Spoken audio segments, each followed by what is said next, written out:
I had the dream again, the little boy whispered to his brother, shaking him violently awake. I think I really felt it this time. He hugged his older brother tight as the other sat up and rubbed his face. The little boy blinked rapidly to rid himself of the tears in his eyes as his brother rubbed reassuring circles into his back. It was just a dream, Richard, he insisted to the 9-year-old.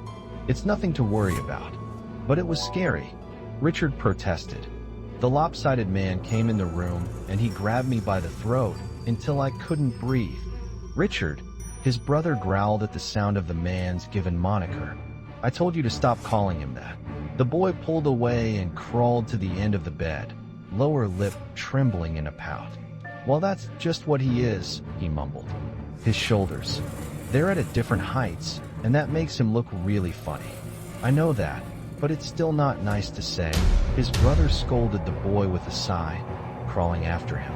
He wrapped an arm around the younger boy and let him lean on his shoulder for comfort. When are you going to be king, Edward? The little boy asked with a frown, turning his head to look up at the 12-year-old.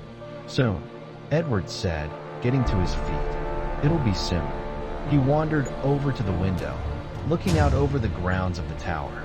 It was quiet, dead quiet, but Edward was certain the guards were alert at their posts.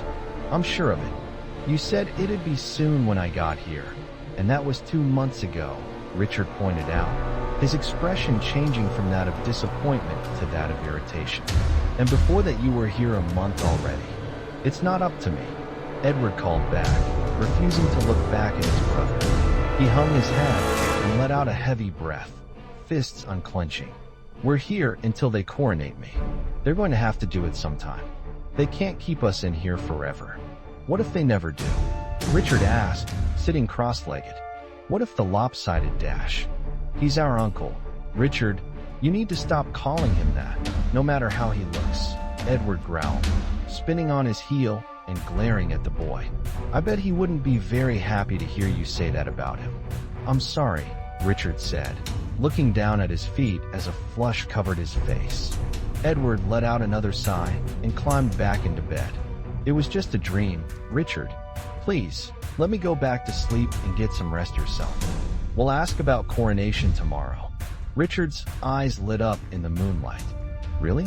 You promise? He asked. Edward laughed and nodded, patting the spot on the bed beside him. Of course. Now come on.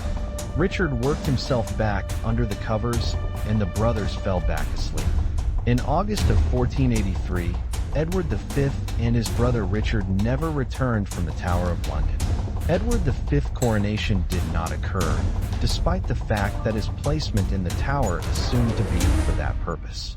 Some claimed that their uncle, Richard III, whose spine was deformed by scoliosis, murdered them to secure his place on the throne. To this day, no one knows for certain. Written by Astromoth. Content is available under CC by SA.